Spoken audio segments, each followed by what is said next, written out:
Top of the morning, Dan and Amy. CC Telfer is a trans track athlete, Division II.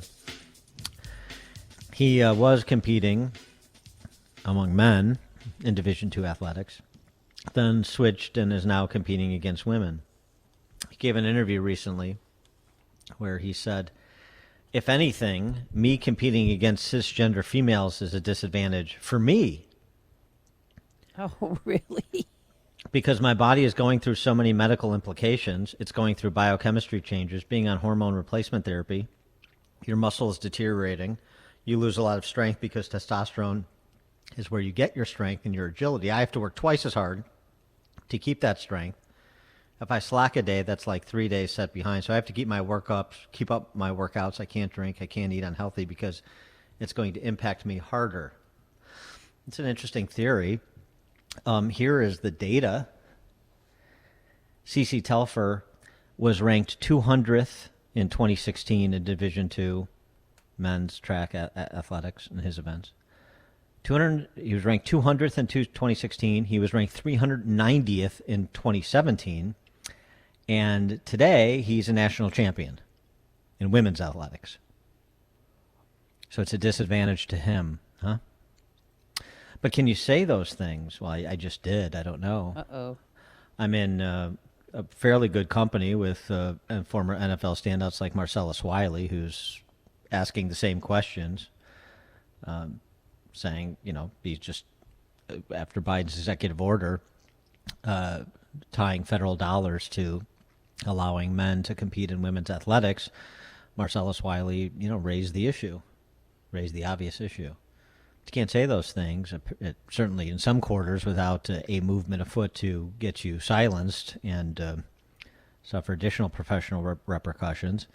And so that's the case with our next guest, our friend from DePaul University, DePaul philosophy professor Jason Hill, also the author of the book We Have Overcome, An Immigrant's Love Letter to America. I guess we just lost Jason, so we'll effort him. I guess we have Jason. So Jason Hill, Professor Hill, thanks for joining us. Appreciate it. Hey, Jason. Do we have Jason? Jason, can you hear us? I hear us. I hear reverberating us back. Jason. Okay, Hello? we'll try. Oh, hey, Jason. Do we have you? Hey. How are you? Good morning. I'm well. Thanks for joining us. So tell us about this latest controversy where you are the target at DePaul University for having said something that runs afoul of orthodoxy regarding language for trans individuals. Well, I was alleged to have made a comment that I didn't make, that I was alleged to have said that we were going to be discussing whether a biological man could ever be a female. I don't recall making that comment. I mean, I think what happened was that this individual dug up a tweet which I made in which I said that trans people should be treated with dignity. Trans women ought not to be competing in sports with biological women because trans women are still biological men with all the physical privileges of male strength, and this is a misogynistic move and a declaration of war against women. I think retroactively they dug up the tweet and took offense to that tweet and then accused me of making a claim I did not make in class. But I think this is just part of. Well, that's close enough. You're guilty. I mean, you were accused, so I guess that's the end of it. Then we'll just believe the student and take your job away, and let's just move on, right? And then call me violently I'm a violently transphobic man for having allegedly made such a statement. Grace Gallant, or Gallant, whatever however you pronounce her name, that's her name. Let's name names.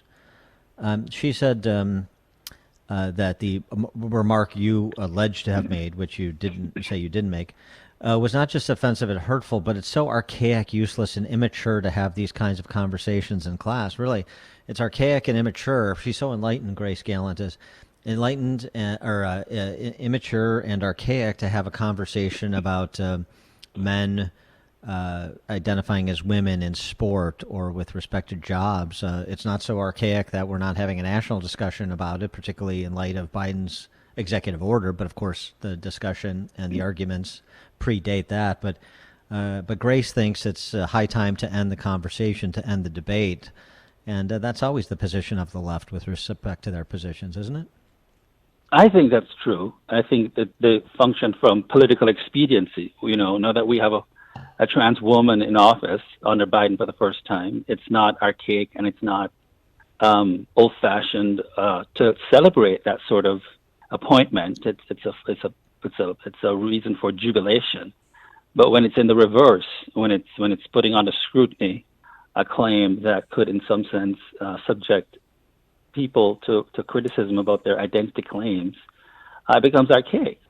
And Dan and Amy, I just think that this is a case in which you just follow the money. The universities really are no longer sites of learning. They're places where students can develop as political activists and as political revolutionaries, not as thinkers.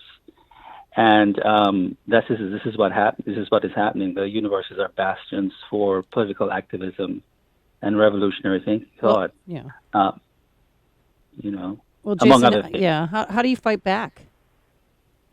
Well, I think we fight back by not giving in to these students, talking about it, airing it. I think a lot of the public, Amy, is just ignorant of actually what's going on. It's trickling down into the corporate world slowly.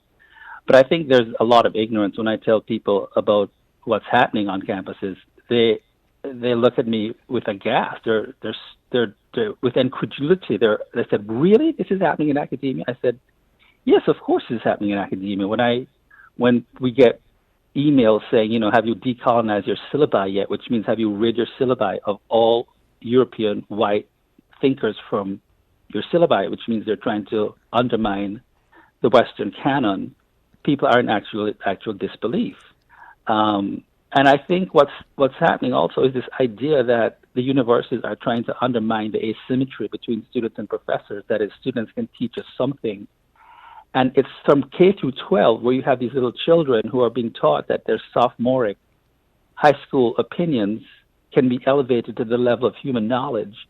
And every little angst and personal depression that they have is worthy of metaphysical contemplation. They bring this to the university.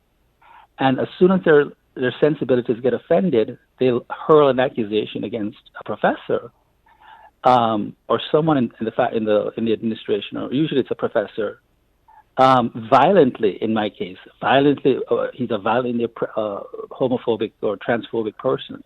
So we fight back by sort of airing it, allowing people to see the stupidity of a human being that can be offended by a tweet that is stating a biological fact. You cannot change your chromosomal markers. You cannot change the criteria that objectively define your sex, and let the stupidity speak for itself.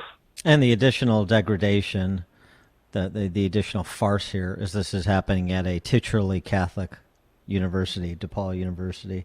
This piece in the local Socialist Worker on campus that I guess goes under the white label of DePaulia, the campus newspaper, just states as a fact, Hill's tweet stating trans women are at a physical disadvantage is largely untrue scientifically. Really? The idea that people who are assigned male at birth have greater physical advantages is a misconception that is often used to discriminate against trans athletes, especially trans women. And to back up that declarative offering, they interviewed Dr. Joshua Safer, an endocrinologist and executive director of the Center for Transgender Medicine at Mount Sinai. A person's genetic makeup and internal and external reproductive anatomy are not useful indicators of athletic performance. Well, not athletic performance necessarily, but certainly brute strength. They actually are. Muscle mass and so forth, they actually are. And it's one of those things where you get one doctor to credentialize something that is nonsensical because he has a financial interest to do so, and all of a sudden an unsupportable lie becomes the accepted orthodoxy. And that's what you're up against. That's what I'm up against. And the other thing, too, in answer to Amy's question, Dan, about what do we do, is also to have a clear understanding of exactly what our universities are becoming. Our universities are not just becoming bastions in which you just follow the money, in which it pays for it's paying for political activism and political revolutionaries to work out their identities. It's also becoming a dumping ground for places where students can and reenact some kind of psychic drama that they're having with their parents. It's a dumping ground for sublimated rage that they feel against society and their parents. I think most of their parents. And the professors become the kind of deputized stand-in for their parents, where they direct that unrecognized rage against their parents against the professors. And the universities are the repositories, the dumping grounds for all of this. And I think this is something that has to be recognized, and the university is sort of encouraging this, where students are working out their political identities in the university, and where those identities are activist identities and are actively encouraged to do so, at the cost of developing their minds. And the idea that students can also teach us something. My students can teach me very little, literally, about my subject matter. They're there to learn. And this is of course, this goes back to the philosophy of postmodernism, which is at the heart of this kind of, which goes back to the 1960s studies, where the radicalism on campus, where advocacy and activism replaced scholarship and learning, and the assault on reason, and the assault on Western civilization, and the assault on logic, and so on and so forth, took root. We're seeing the end results of all of this now in this kind of blatant disregard for facts. There are no facts. There are just feelings, and they're emoting creatures with unbridled emotions, and those are taken at face value with no incentive to investigate them at all, but just take them as givens. And so I think the more that I'm sorry, but when the pitchfork wielders come for you, who on campus or outside of campus, alumni, so forth, who rallies to your defense in the face of this nonsense? Well, no one really. I mean, just outside, they're just rational people. I think in this case, there have been a handful of students, surprisingly, who've, judging by the comments on the Polia's website, who are just, flabbergasted at this sort of nonsense. Because, especially women, I think most women are secretly. Let me say this: I think most women, and especially female athletes, are horrified at the fact of competing against trans women who are, let me just say this, are biological men. It has to be stated. I don't care who's upset. They're upset. Women don't want to be competing against biological men. A guy who looks like a linebacker and wakes up one morning and decides he's a dude, and puts on a bra and paints his nail and thinks, I'm a girl. Women don't want to compete against men like that. And by the way, not all trans women go through hormonal changes. Right? This is malarkey that all of them decide to go through a transition. Transgender simply means that you think you're in the wrong body. It's gender dysphoria.